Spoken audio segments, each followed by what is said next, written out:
نیاوران الان صدای انفجار نزدیک پادگان قلمرویه.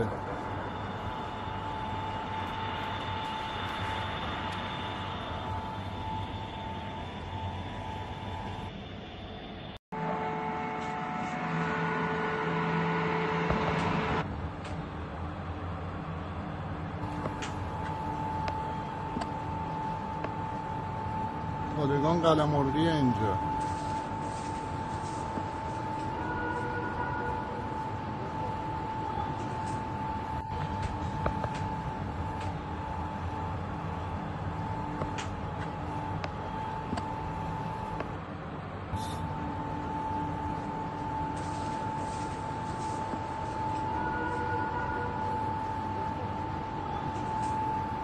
Yes breaking news చూస్తున్నారు. Iran రాజధాని Tehran పైన ఇజ్రాయెల్ దాడి చేసింది. ఎస్ ఇజ్రాయెల్ అనుకున్నంత పనే చేసింది. ఎప్పటి నుంచో ఇజ్రాయెల్ చెప్తూనే వస్తుంది. అయితే చెప్పిన పనిని చేసి చూపించింది ఇజ్రాయెల్. బిగ్ టీవీ స్క్రీన్ పైన ఇరాన్ రాజధాని టెహరాన్ పైన ఇజ్రాయెల్ మిజైల్స్తో దాడికి దిగింది. దానికి సంబంధించిన విజువల్స్ కూడా మీరు బిగ్ టీవీ స్క్రీన్ పైన కూడా ఎక్స్క్లూజివ్గా చూడొచ్చు. అయితే ఇరాన్ అణు స్థావరాలపైన బాంబుల వర్షం కురిపించింది ఇజ్రాయెల్. దానికి సంబంధించిన విజువల్స్ మనము బిగ్ టీవీ స్క్రీన్ పైన ఎక్స్క్లూజివ్గా చూడొచ్చు. ఏకంగా బాంబుల వర్షం. ఎస్ అక్కడ చూడండి ఒకసారి ఏ రకంగా బాంబులు వచ్చి ఇరాన్కి సంబంధించిన అణు స్థావరాలపైన ఏ రకంగా విధ్వంసాన్ని సృష్టిస్తున్నాయో కూడా అక్కడ చాలా స్పష్టంగా మనకు కనిపిస్తుంది. అయితే రాజధాని టెహరాన్ టార్గెట్గా కూడా డ్రోన్ అటాక్ చేసింది ఇజ్రాయెల్. అయితే పెద్ద ఎత్తున పేలుళ్ళు, అదేవిధంగా ఎన్నో ఎత్తైన భవనాలు కూడా కుప్పకూలాయి. డ్రోన్లు, మిసైల్స్తో కూడా ఇజ్రాయెల్ విజృంభించింది. అయితే ఇజ్రాయెల్ దాడుల నేపథ్యంలో ఇరాన్ గగనతలాన్ని కూడా మూసివేశారు. ఏవైతే విమానాలు ఉంటాయో ఆ విమానాల రాకపోకలను కూడా రద్దు చేశారు. ఈ దాడుల వెనుక అమెరికా ప్రమేయం ఉందనే అనుమానాలు కూడా వస్తున్నాయి. అయితే అక్కడ స్క్రీన్ పైన ఒకసారి మనం చూస్తే బిగ్ టీవీ స్క్రీన్ పైన కూడా అక్కడ ఇజ్రాయెల్ ఇరాన్ పైన దాడి చేసిన తర్వాత అక్కడ విధ్వంసకరమైన వాతావరణం కనిపిస్తుంది. దట్టమైన పొగలు అందుకున్నాయి. చాలా చోట్ల కూడా ఏదైతే ఆ మిజైల్స్ అనేవి స్ట్రైక్ అయిన తర్వాత కూడా చాలా వరకు ఎత్తైన భవనాలు కూడా ధ్వంసమయ్యాయి. అదేవిధంగా ఈ దాడులు జరుగుతున్న నేపథ్యంలో ఇప్పటికే ఇరాన్ తమ తలాన్ని కూడా మూసేసింది. ఏవైతే విమానాలు ఉంటాయో ఇంటర్నేషనల్ డొమెస్టిక్ ఫ్లైట్స్ ఉంటాయో కూడా వాటి రాకపోకలను కూడా ఆపేసింది ఇరాన్. అయితే ఈ దాడుల వెనుక అమెరికా ప్రమేయం ఈ విషయం ఇలాంటి దాడి ఒకటి జరుగుతుందని అమెరికాకి తెలిసే ఇదంతా జరిగి ఉండొచ్చు అనే అనుమానాలు కూడా వస్తున్నాయి. ఎస్ ఇప్పటికే ప్రపంచంలోని కొన్ని దేశాల మధ్య యుద్ధాలు జరుగుతున్నాయి. అది కూడా రష్యా యుద్ధానికి దిగింది, ఇజ్రాయెల్ యుద్ధానికి దిగింది. అయితే ఇజ్రాయెల్ ఎప్పటి నుంచో కూడా దాడులు చేస్తూ వస్తుంది. పాలస్తీన్ పైన, గాజా పైన, ఎవరైతే అక్కడ ఉండే జనాలపైన కూడా దాడులు చేస్తూ వస్తుంది. ఇప్పుడు ఏకంగా యుద్ధం కాస్త ఇరాన్ వరకు పాకింది. ఇప్పుడు ఇది కాస్త 3వ ప్రపంచ యుద్ధానికి దారితీస్తుందా అనే అనుమానాలు కూడా వస్తున్నాయి. అయితే ఈ అనుమానాలు కూడా రోజు రోజుకి బలపడుతున్నాయి. ఏదైతే రష్యా ఇంకా ఉక్రెయిన్ మధ్య జరుగుతున్న యుద్ధానికి సంబంధించి కూడా ఒకవేళ ఉక్రెయిన్ తన వైఖరి మార్చుకోకపోతే ఖచ్చితంగా అణు బాంబులతో దాడి చేస్తామంటూ కూడా రష్యా పదే హెచ్చరిస్తూ వస్తుంది. ఒకవేళ అదే జరిగితే ఖచ్చితంగా 3వ ప్రపంచ యుద్ధానికి దారితీస్తుంది అన్న వార్తలు కూడా వస్తున్నాయి. అయితే ఇదే నేపథ్యంలో అనూహ్యంగా ఇప్పుడు ఇరాన్ పైన ఇజ్రాయెల్ దాడి చేసింది. మిసైల్స్తో, డ్రోన్ బాంబులతో కూడా దాడి చేస్తూ విరుచుకుపడింది ఇజ్రాయెల్. సో ప్రజెంట్ ఇప్పుడు డజన్ల కొద్దీ IAF జెట్లను కూడా ఉపయోగించింది ఇజ్రాయెల్. గత 2 రోజుల క్రితమే దాడి జరిగే అవకాశం ఉందని కూడా ప్రకటించింది. అయితే పథకం ప్రకారం చాలా స్ట్రాటజీగా యుద్ధ ఆయుధాలను కూడా రహస్య ప్రదేశాలకు తరలించింది. దాడి ఎలా చెయ్యాలనే దానిపై కూడా ప్రణాళిక సిద్ధం చేసిన తర్వాత ఇజ్రాయెల్ ఇరాన్ పైన దాడి చేసింది. అయితే గత వారం నుంచే ఇజ్రాయెల్లోని లోకల్ మీడియాలో కూడా చాలా విస్తృతంగా ప్రచారం నడుస్తుంది. ఖచ్చితంగా ఏదో ఒక రోజు ఇరాన్ పైన ఇజ్రాయెల్ దాడి చేసే అవకాశం ఉందని కూడా చాలా విస్తృతంగా ప్రచారం నడుస్తుంది. గత వారం ట్రంప్తో ఇజ్రాయెల్ అధ్యక్షుడు కూడా భేటీ అయ్యారు. ఇరాన్పై అమెరికా ఏవైతే విధి విధానాలపై కూడా చర్చించారు. సో ఆ తర్వాత ఇజ్రాయెల్ ప్రధాని కూడా నెతన్యాహు ట్రంప్తో ఫోన్లో కూడా మాట్లాడారు. ఫోన్లో దాదాపు వీళ్ళ సంభాషణ 40 నిమిషాల పాటు కూడా కొనసాగింది. అయితే ఇరాన్ దాడిలో అంతర్జాతీయంగా చమురు ధరలపై కూడా ఆందోళన వ్యక్తపరుస్తున్నారు. ఎందుకంటే ఇరాన్ నుంచి కూడా క్రూడ్ ఆయిల్ ఇక చమురు ఏదైతే ఉంటుందో అది చాలా ప్రపంచవ్యాప్తంగా కూడా చాలా చోట్ల ఎక్స్పోర్ట్ అవుతుంటుంది. సో యుద్ధం జరిగిన ప్రతిసారి లేదా ఏదైనా కేఓస్ క్రియేట్ అయిన ప్రతిసారి కూడా ఆ చమురు ఏదైతే ఉంటుందో చమురు ధరలపై కూడా అవి అమాంతంగా పెరిగిపోతాయి. దాని కారణంగా ఏవైతే టారిఫ్లు కావచ్చు అవి కూడా పెరిగిపోయే అవకాశం ఉంటుంది. ట్యాక్స్ కావచ్చు అది కూడా పెరిగిపోయే అవకాశం ఉంది. సో ప్రజెంట్ దాదాపు 5% ఆ చమురు ధరలపై 5% ట్యాక్స్ పెరిగే అవకాశం ఉందని కూడా చర్చ జరుగుతుంది. ఎస్, బిగ్ టీవీ స్క్రీన్ పైన ఒకసారి ఏ రకంగా ఇజ్రాయెల్ తమ వైమానిక దాడులు చేస్తుందో చాలా స్పష్టంగా కనిపిస్తుంది. డ్రోన్ ఇంకా మిసైల్స్తో కూడా విరుచుకోబడుతుంది ఇజ్రాయెల్. ఇరాన్ పైన ఇజ్రాయెల్ ముందస్తు వైమానిక దాడులు చేసింది. అయితే టెహరాన్లోని ఒక ప్రాంతంలో శుక్రవారం పేలుడు శబ్దాలు వినిపించాయి. ఇరాన్లోని ఓ వార్తా సంస్థ ఈ విషయాన్ని కూడా ధృవీకరించింది.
نزدیک پادگان قلمرویه.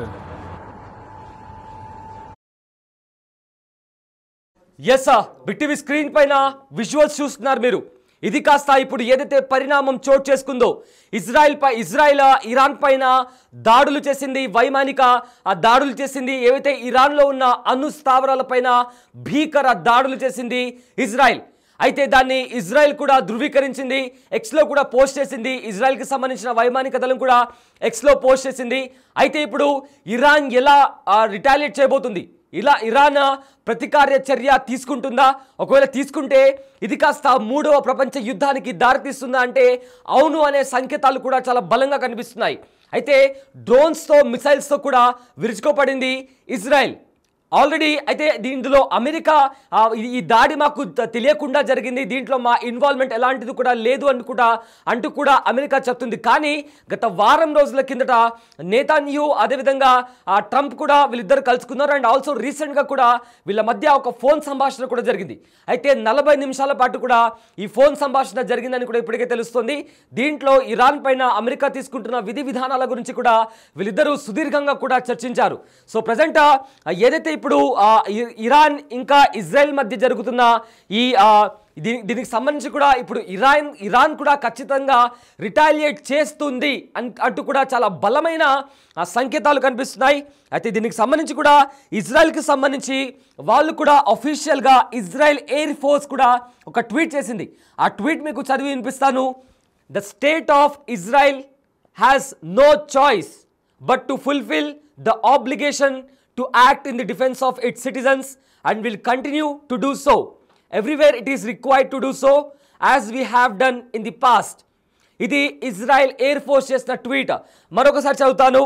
The state of Israel has no choice but to fulfil the obligation to act in defence of its citizens and will continue to do so everywhere it is required to do so as we have done in the past. అయితే ఇజ్రాయెల్కి వేరే దారి లేదు. ఖచ్చితంగా మా ప్రజల కోసం, మా భూభాగాన్ని కాపాడుకోవడం కోసం మేము ఇలాంటి దాడులు చేయాల్సి వచ్చింది. ఇక్కడే కాదు, ఎలాగైనా ఏ దేశంలో అయినా ఇలాగే జరగాలి. అండ్ మేము కూడా ఇలాంటివి చేస్తూ వస్తాము. ఈ దాడులు అనేవి ఇంకా కంటిన్యూ అవుతాయి. గతంలో కూడా చేశాము, ఇప్పుడు కూడా చేస్తామంటూ కూడా ఇజ్రాయెల్కి సంబంధించిన ఇజ్రాయెల్ ఎయిర్ ఫోర్స్ అఫీషియల్గా వాళ్ళు చేసిన దాడుల గురించి అఫీషియల్గా చేసిన పోస్ట్ ఇది. అయితే ప్రజెంట్ ఇప్పుడు దాని తర్వాత ఇజ్రాయెల్ ఇంకో ట్వీట్ కూడా చేసింది. Today Iran is closer than ever to obtaining a nuclear weapon of mass destruction in hands of Iranian regime or an is a big threat to the state of Israel and to the wider world.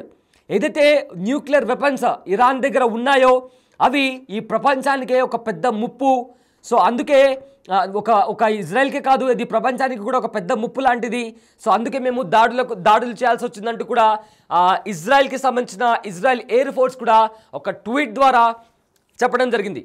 So ఇప్పుడు ఇదంతా చూస్తుంటే ఇక్కడ America మాత్రం మాకు ఎలాంటి సంబంధం లేదు, ఎందుకంటే ఈ దాడి మాకు తెలియకుండా జరిగిందంటూ కూడా అమెరికా చెప్పుకుంటూ వస్తుంది. బట్ గత వారం కిందట కూడా అమెరికన్ ప్రెసిడెంట్ డొనాల్డ్ ట్రంప్తో పాటు ఇజ్రాయెల్ అధ్యక్షుడు నేతన్యాహు కూడా వీళ్ళిద్దరు కలుసుకున్నారు. అండ్ రీసెంట్గా కూడా వీళ్ళు ఫోన్లో కూడా ఒక 40 నిమిషాల పాటు సుదీర్ఘంగా కూడా వీళ్ళిద్దరు మాట్లాడుకున్నారు. ఇరాన్ ఇంకా అమెరికా మధ్య జరుగుతున్న విధి విధానాల గురించి కూడా వీళ్ళిద్దరూ చర్చించుకున్నట్లు కూడా తెలుస్తోంది. అయితే ఇరాన్పై దాడికి ఇజ్రాయెల్ సిద్ధమవుతుందన్న అంచనాల నేపథ్యంలో అమెరికా అప్రమత్తమైంది. అయితే ఇరాన్ అణు కార్యక్రమంపై వాషింగ్టన్ ఇంకా టెహరాన్ మధ్య కొనసాగుతున్న చర్చలు విఫలమైతే అమెరికా అనుమతి లేకుండా ఇజ్రాయెల్ తానంతటా తానే ఇరాన్ అణుస్థావరాలను లక్ష్యంగా చేసుకుని దాడి చేయొచ్చన్న భయాలు నెలకొన్నాయి. అయితే ఆ భయాలు కాస్త నిజమయ్యాయి. అనుకున్నట్టుగానే ఇజ్రాయెల్ ఇరాన్ పైన దాడికి దిగింది. ఎస్, అయితే ఇప్పుడు పెద్ద క్వశ్చన్ మార్క్. ఇప్పటికే రష్యా ఇంకా ఉక్రెయిన్ మధ్య ఎలాంటి సిచ్యువేషన్ నెలకొందో మనందరికీ తెలుసు. ఏకంగా ఉక్రెయిన్ ఎన్నడూ చేయనంత అతి భీకర దాడి, అతి పెద్ద దాడి రష్యా పైన చేస్తే రష్యా కూడా ఏ మాత్రం తగ్గకుండా ఉక్రెయిన్ పైన మెరుపు దాడులు చేస్తూ ఉక్రెయిన్ని వణికిస్తుంది రష్యా. సో ఇదంతా జరుగుతుంటే ఇటువైపు పాలస్తీన్ ఇంకా ఇజ్రాయెల్ పాలస్తీన్ పైన మెరుపు దాడులు చేస్తుంది. అక్కడ పాలస్తీన్ ఇంకా గాజా స్ట్రిప్లో కూడా దయనీయమైన పరిస్థితులు కనిపిస్తున్నాయి. అయితే ఇప్పుడు ఏకంగా ఏదైతే అణుబాంబులకు సంబంధించి ఇజ్రాయెల్ అధ్యక్షుడు కూడా తను అఫీషియల్గా ప్రకటించాడు. ఏదైతే దాడి జరిగిందో ఆ దాడికి సంబంధించి కూడా ఆ దాడిని ధృవీకరించారు ఇజ్రాయెల్ అధ్యక్షుడు నేతన్యాహు. సో అనుకున్నట్లుగానే ఈ దాడి జరిగింది. ఎస్, ఇజ్రాయెల్ అధ్యక్షుడు నేతన్యాహు కూడా మాట్లాడారు. ఒకసారి విందాం ఏం మాట్లాడారు. Moments ago, Israel launched Operation Rising Lion, a targeted military operation to roll back the Iranian threat to Israel's very survival. This operation will continue for as many days as it takes to remove this threat. For decades, the tyrants of Tehran have brazenly, openly called for Israel's destruction. They've backed up their genocidal rhetoric with a program to develop nuclear weapons. In recent years, Iran has produced enough highly enriched uranium for 9 atom bombs. 9. In recent months, Iran has taken steps that it has never taken before, steps to weaponize this enriched uranium. And if not stopped, Iran could produce a nuclear weapon in a very short time. It could be a year, it could be within a few months, less than a year. This is a clear and present danger to Israel's very survival. 80 years ago, the Jewish people were the victims of a Holocaust perpetrated by the Nazi regime. Today, the Jewish state refuses to be a victim of a nuclear Holocaust perpetrated by the Iranian regime. Now, as Prime Minister, I've made it clear time and again, Israel will never allow those who call for our annihilation to develop the means to achieve that goal. Tonight, Israel backs those words with action. We struck at the heart of Iran's nuclear enrichment program. We struck at the heart of Iran's nuclear weaponization program. We targeted Iran's main enrichment facility in Natanz. We targeted Iran's leading nuclear scientists working on the Iranian bomb. We also struck at the heart of Iran's ballistic missile program. Last year, Iran fired 300 ballistic missiles at Israel. Each of these missiles carries a ton of explosives and threatens the lives of hundreds of people. Soon, those missiles could carry a nuclear payload, threatening the lives not of hundreds, but of millions. Iran is gearing up to produce 10,000 of those ballistic missiles within 3 years. Now just imagine 10,000 tons of TNT landing on a country the size of New Jersey. This is an intolerable threat. It too must be stopped. Iran is now working on what it calls the new plan to destroy Israel. You see, the old plan failed. Iran and its proxies tried to encircle Israel with a ring of fire and to attack us with the horrible attack of October 7th. But the people of Israel, the soldiers of Israel, rose like lions to defend our country. We crushed Hamas, we devastated Hezbollah, we hit Iranian proxies in Syria and Yemen. And when Iran directly attacked us twice last year, we struck back inside Iran itself. Yet in defending ourselves, we also defend others. We defend our Arab neighbors. They too have suffered from Iran's campaign of chaos and carnage. Our actions against Iran's proxy Hezbollah led to the establishment of a new government in Lebanon and the collapse of Assad's murderous regime in Syria. The peoples of those two countries now have a chance for a different future, a better future. So too do the brave people of Iran, and I have a message for them. Our fight is not with you. Our fight is with the brutal dictatorship that has oppressed you for 46 years. I believe that the day of your liberation is near. And when that happens, the great friendship between our two ancient peoples will flourish once again. I want to assure the civilized world, we will not let the world's most dangerous regime get the world's most dangerous weapons. And Iran plans to give those weapons, nuclear weapons, to its terrorist proxies. That would make the nightmare of nuclear terrorism all too real. The increasing range of Iran's ballistic missiles would bring that nuclear nightmare to the cities of Europe and eventually to America. Remember, Iran calls Israel the small Satan. It calls America the great Satan.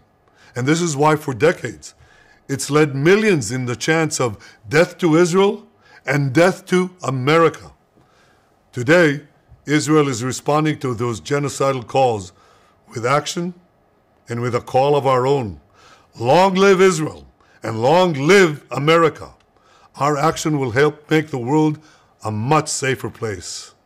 I want to thank President Trump for his leadership in confronting Iran's nuclear weapons program. He has made clear time and again that Iran cannot have a nuclear enrichment program. Today, it is clear that Iran is just buying for time. It refuses to agree to this basic requirement of peaceful nations. That is why we have no choice but to act, and act now. The hardest decision any leader has to make is to thwart a danger before it is fully materialized.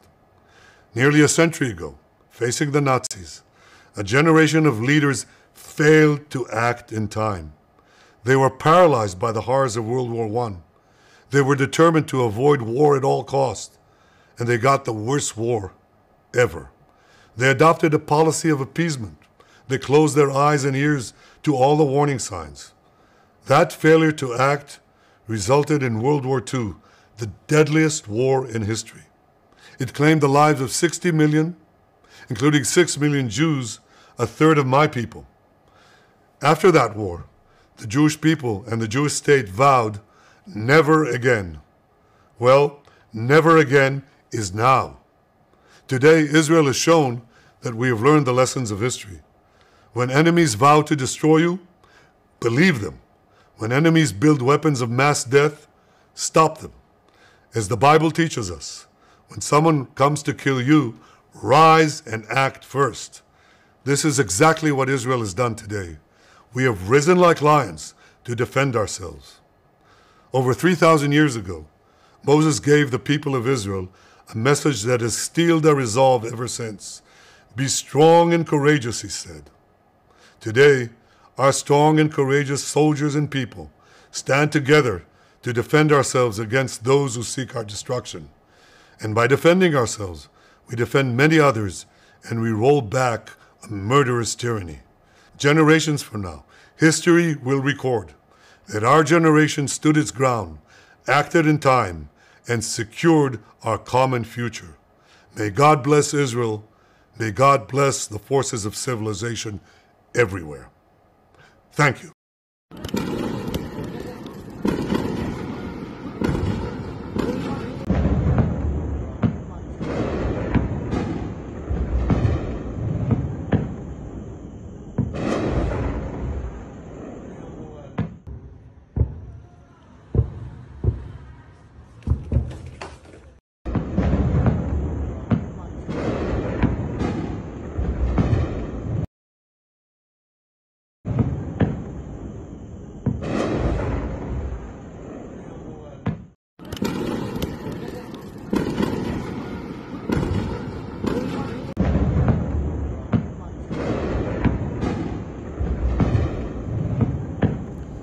అయితే ఈ దాడులను Israel ప్రకటించింది, కానీ America మాత్రం మాకు సంబంధం లేదు, ఈ దాడి జరుగుతున్నట్లు మాకు తెలియదు అని చెప్పి కూడా అమెరికా చెప్తుంది.